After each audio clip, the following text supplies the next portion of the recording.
Good morning, everyone, and thank you, ladies and gentlemen, for attending the press conference this morning. Today, we are here to discuss an important economic development strategy for the city of Harrisburg.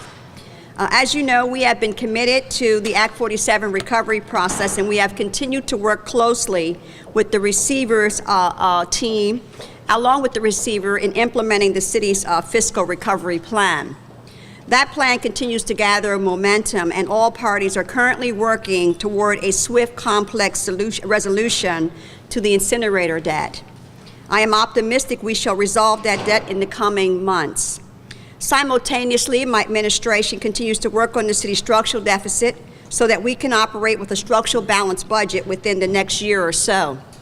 As you know, we have eliminated positions and continually cut operational costs in the past, and we have started a process to renew and review the city's operations, incorporating public and private service options wherever possible in preparation of next year's budget.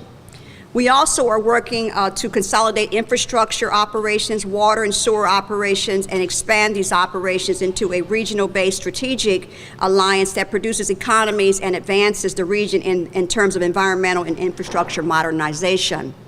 At the same time, we must keep moving forward with economic development and community development revenue generation for the city. We must stimulate increased tax bases and revenues in the city, and we must attract new businesses, development, and new residents to our city. In the near future, I will discuss a comprehensive economic development plan, which is the process for development, which is in the process of getting done right now. Today, I want to discuss the first prong of my administration's economic development process for 2014, the establishment of a new and expanded Keystone Opportunity Zone at 3 targeted locations in the city. As you may know, Keystone Opportunity Zones allow tax abatement and other incentives for economic development in areas of our city where little or no state and local taxable revenue currently exists. By eliminating specific state and local taxes within targeted underdeveloped and underutilized areas in the city, we will attract much-needed economic investment and growth. We will produce new jobs and produce capital investment in real estate development. We have the opportunity from DCED to designate additional subzones in the city at this time, and we intend to do precisely that. On April 2nd of 2013, my administration introduced Resolution 17-2013, seeking the approval of City Council to apply for DCED for the designation of targeted areas in the city as a Keystone Opportunity Zone, also known as KOZ, K-O-Z. The proposed Keystone Opportunity Expansion Zone is 46.44 acres in the city, comprised of 3 subzones that we are referring to as the Hamilton Health Center Hub, the Harrisburg Diaz Schools KOZ, and the Cameron Street Corridor KOZ. The anchor for the KOZs is the Hamilton Health Center, and we hope to channel the synergies created by the Hamilton Health Center development to stimulate further investment and development in that area of the city. We think the potential in that KOZ is enormous.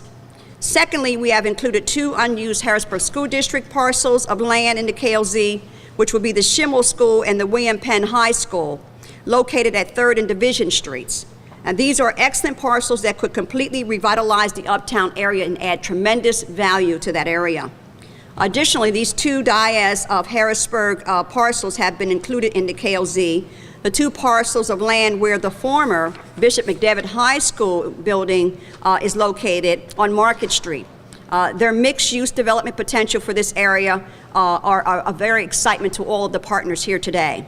Both the school district and the Harrisburg Diaz are genuinely supportive of our request for KOZ designation. Third and finally, the Cameron Street Corridor KOZ will encompass abandoned buildings in the Cameron Street and State Street and Cameron Street and Hurst Street area, opening up the Cameron Street Corridor, a transportation backbone for commerce in the city, to new investment. These designated zones currently generate little or no state and local taxable revenue. But they provide outstanding opportunities for investors and developers with the vision and creativity to build a city and renew our beautiful and historic communities and create jobs for our local residents. By abating taxes to permit investment in non-productive areas in the city, we are helping build that better future for our city that we all talk about every day. This is yet another opportunity for us to do just that. Now we can, together, make that better future a reality. If approved by DCED, the taxes which will be abated to developers are the real estate property tax, the earned income tax, the net profits tax, and the mercantile and business privilege tax. Each one of these local and regional and state government entities are in unison, and school district are in unison to abate their taxes that we are all entitled to under law. The designated time abatement period for the KOZ will be from January 1 of 2014 to December 31st of 2023. During this period of time, we anticipate significant real estate development and greatly enhanced tax revenues, as well as new job growth and enhanced real estate valuation and a new renaissance in these areas. I believe development is key to these three KOZ areas, and that they will spill over into surrounding neighborhoods and help stimulate a renaissance of development as we eliminate the incinerator debt and the city structural deficits going forward. We can envision these three areas of city linked to current ongoing development in the city and visualize what that future might look like for all of us. Projects in Keystone Opportunity Zones will receive priority consideration for assistance under state, community, and economic development programs, as well as community building initiatives. Projects in designated Harrisburg KOZs that are approved for Pennsylvania Industrial Development Authority or small business financing shall receive the lowest interest rate extended to borrowers. So we ask developers and investors from around the region and around the nation to take a look at this great city that's on the move and will have a great renaissance in the next year. We are setting the standard for the municipal recovery in this nation, and we are open for business and we are welcoming to businesses. And ready to help you develop opportunities in one of the most ideal business and distribution hubs and historic residential communities in the eastern of the United States of America.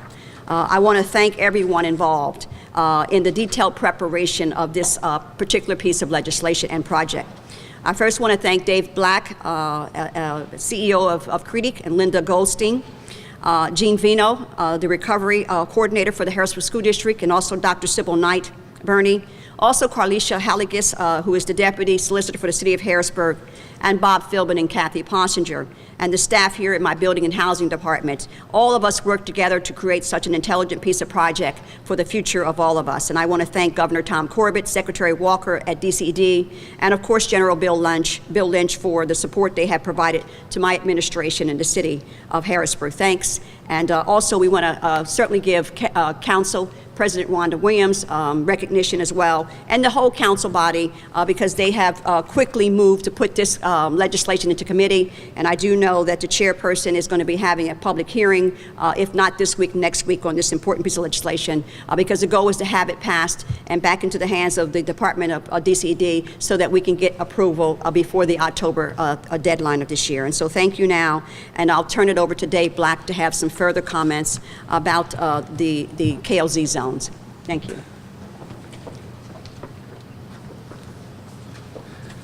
Thank you, Mayor Thompson, and thank you for your leadership on this, bringing people together and forging an economic recovery strategy for the city. As the mayor mentioned, part of her vision for what's going on is to work through the plan and the mechanics of the plan, but it's also to build the tax base. And while KOZ is an abatement program, the end result is growth in the tax base. When the KOZ benefits expire, it is growth. The one thing that I do want to point out that's very, very important with a KOZ, a lot of people think that the city would be giving up something, or the school district would be giving up something.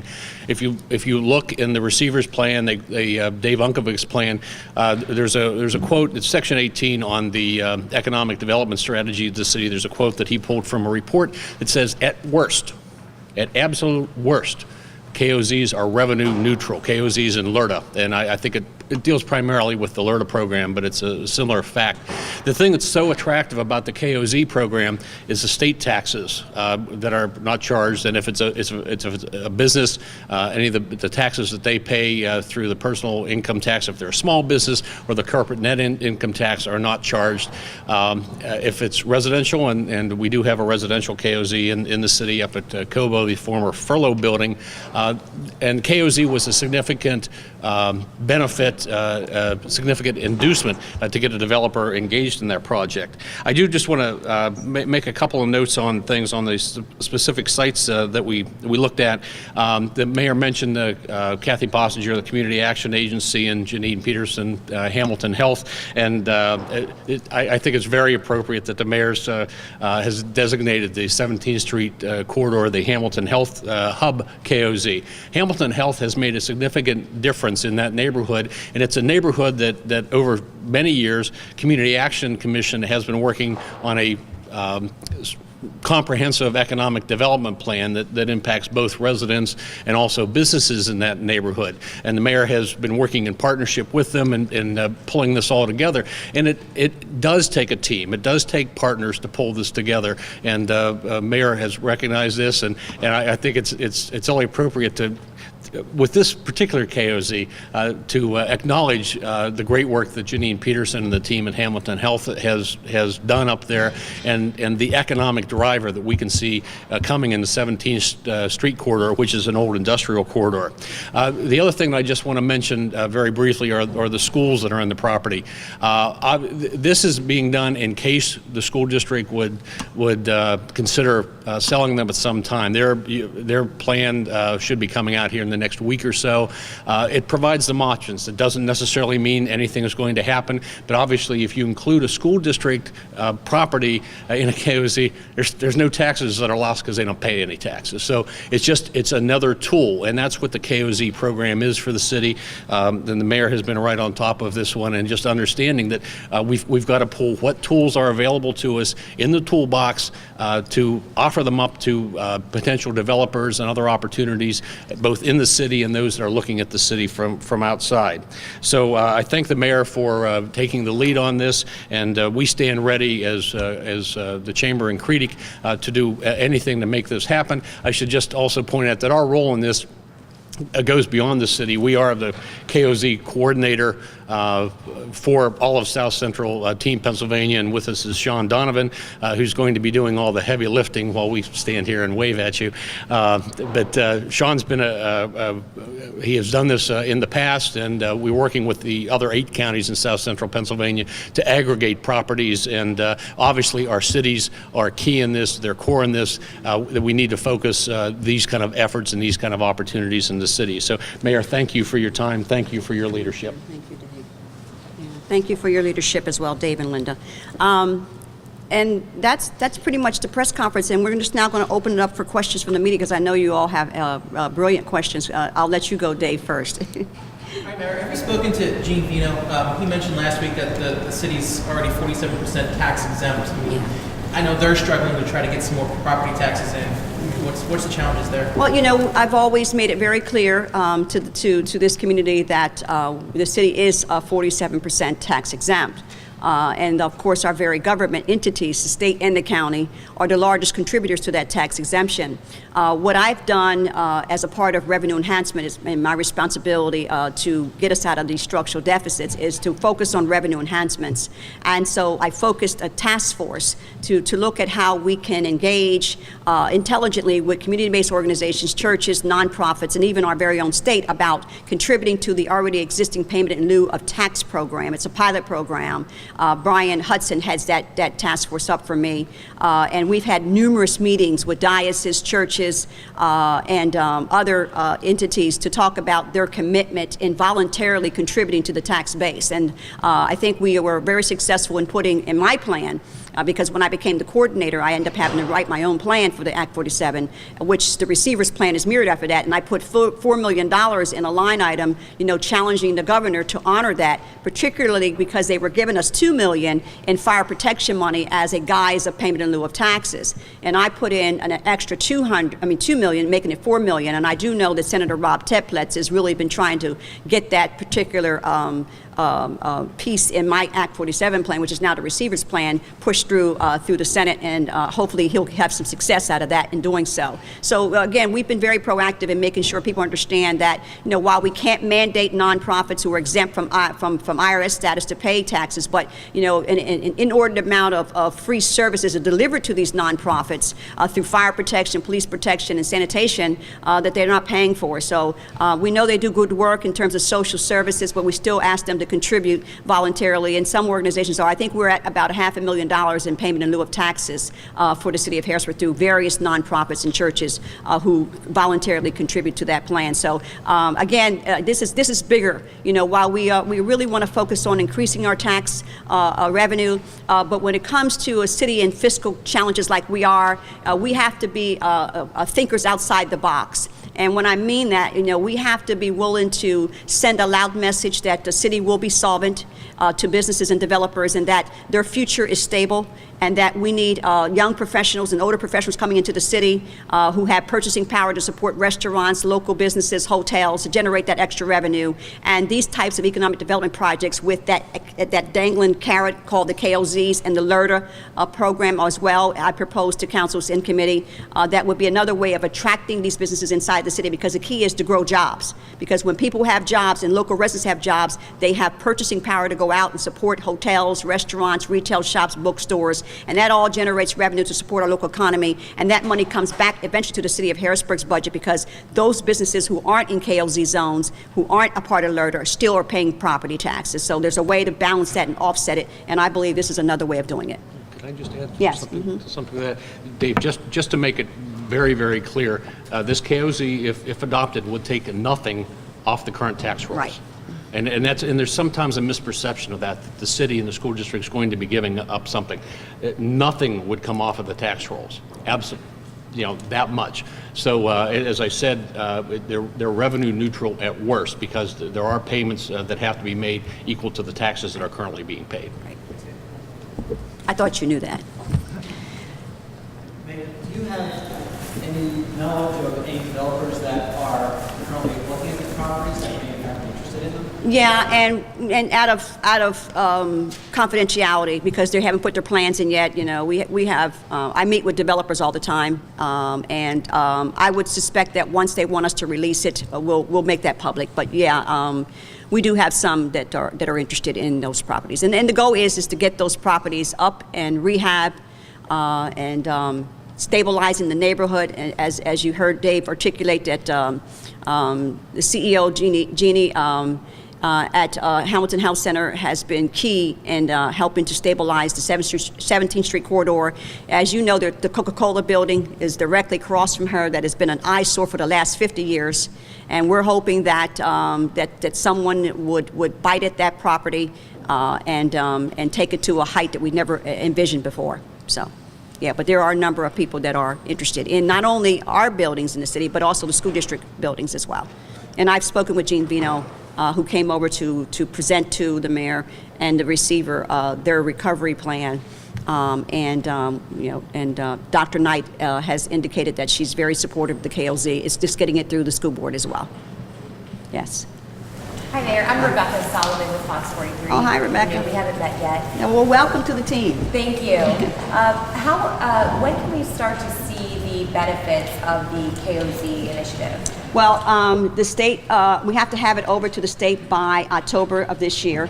And we hope to have it implemented by, as I said, January of 2014, because they have to go through their process as well, the Secretary of DCED. So I think everybody over at the state is prepared to quickly expedite this, because as Dave said, this is not just Harrisburg, it's a regional, a state project, a statewide project to help generate revenue for the entire state and municipalities all across the state of Pennsylvania. So it's more global than just Harrisburg. So I suspect that the leadership there at DCED, Secretary Walker, will make sure his staff gets it done as expeditiously as possible so it can start in 2014. And then when it begins, how quickly can we expect to see the benefits from it?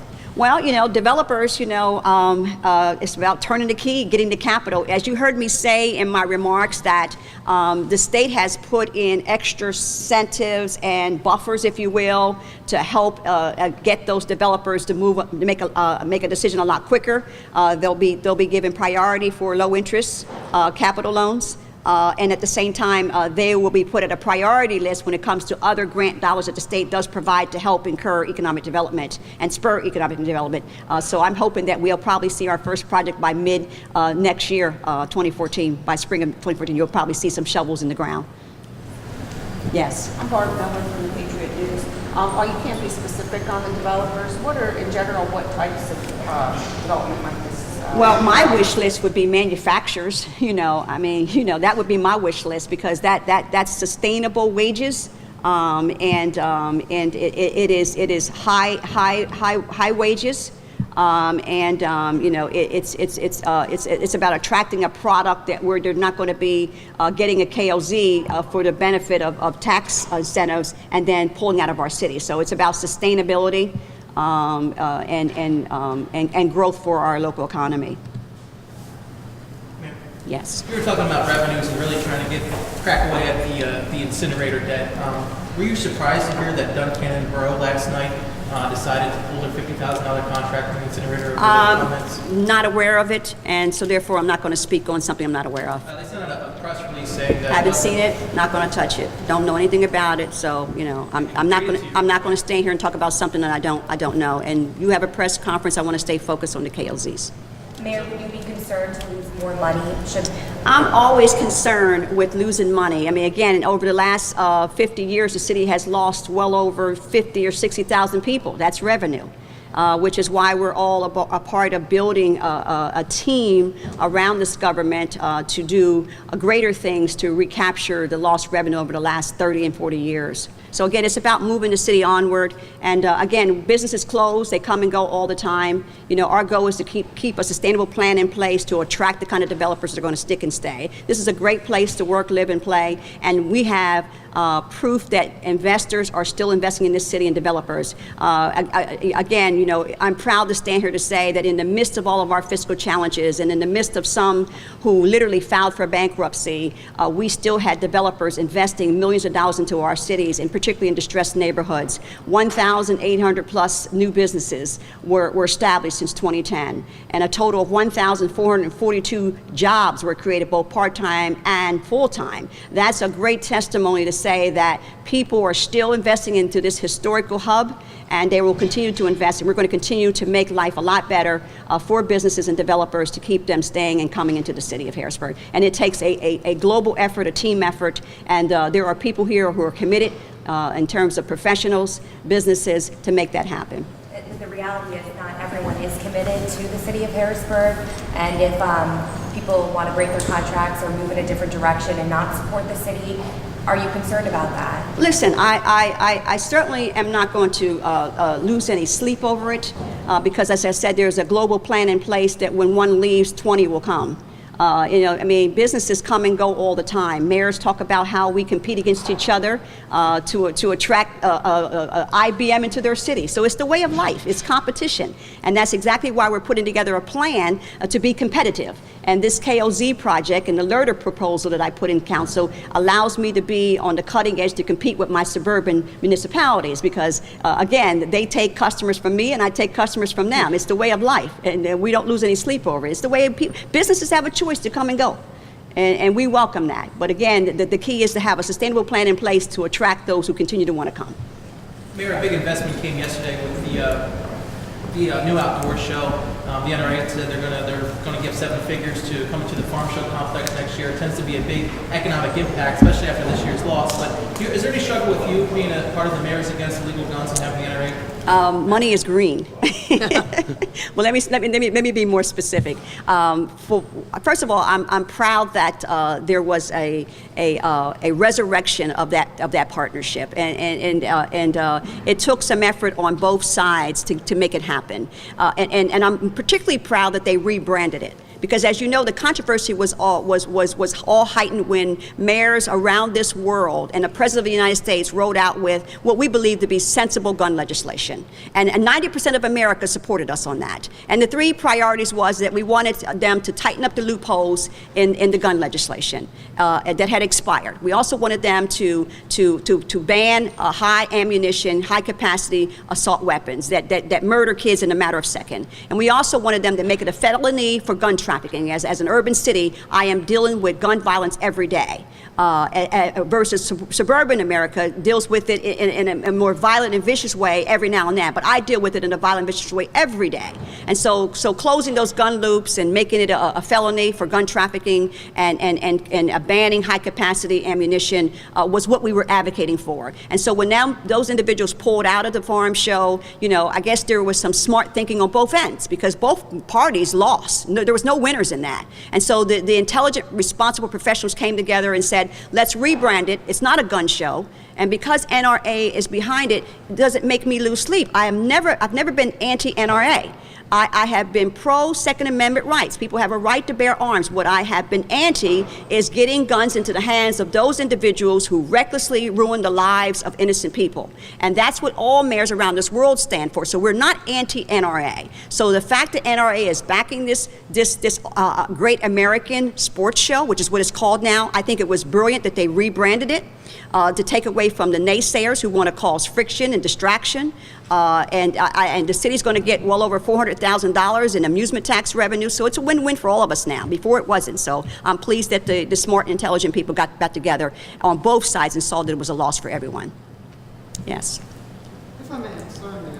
I'm sorry, and to add value, NRA is going to be a leader among leaders, because they understand the importance of the synergy they bring, the purchasing power they bring. We're asking them to provide for educational training to our kids, to help them understand the importance of not getting out here and getting involved with guns. So we're going to be asking them to partner with the school district in the city of Harrisburg, particularly under the Neighborhood Safe Zone program. I'm working with County Commissioner Jeff Hayes on this whole thing, as well as making sure that they bring that synergy into downtown Harrisburg when they come over to the farm show, to help support our local restaurants, our hotels, and to bring national attractions and stars into our city, and to have different venues to heighten the awareness that this is here, NRA is here, and they're being responsible while they're here. So obviously, you guys disagree politically, but obviously it's a big win-win, as you put it, Absolutely. economically. Absolutely.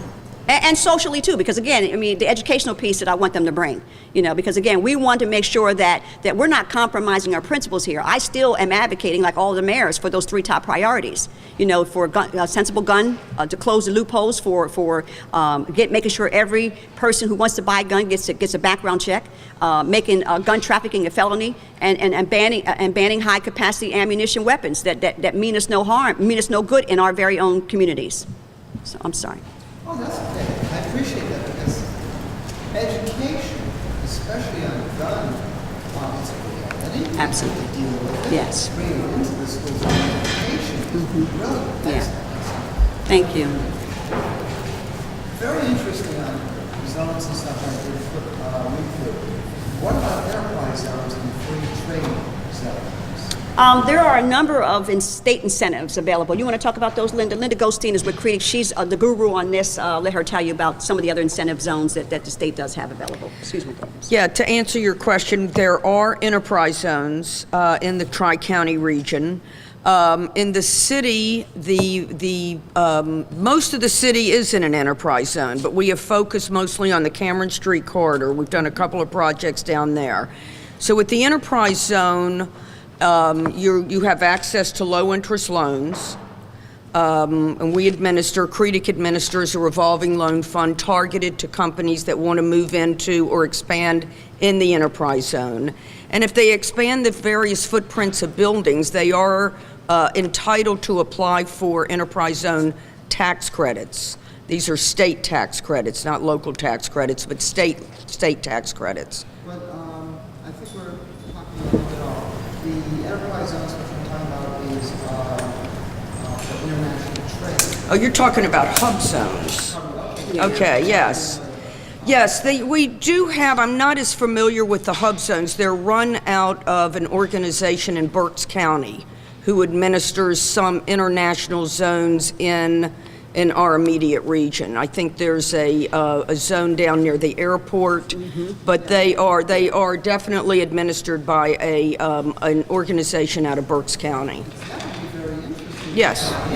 Because we could bring some of those foreign dollars, which are looking to get out of Europe into areas, and they would be great for urban Yes. areas.